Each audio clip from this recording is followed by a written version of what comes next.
In this video, we are going to talk about the structure of your videos. First, you have to capture your audience's attention by stating who you are with a high energy level. Some marketers say, "Hey, hey, hey," in a loud manner, or in my case, I clap my hands strongly. These can draw the attention of your audience immediately to you. The next part is to deliver the content of your video. You tell them what your video is all about.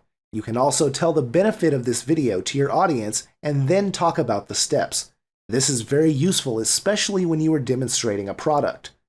The third part is the most important part, which is the call to action. You can tell them to subscribe to your channel, click on a link in the comments section, or click on an annotation. You could send them to your affiliate offer or lead capture page through those links. This is where 90% of marketers lose it, because they have great introduction and content, but there's no call to action. If you don't make your audience do an immediate response, then nothing will happen. You just wasted your effort, and that is the opposite of what you want.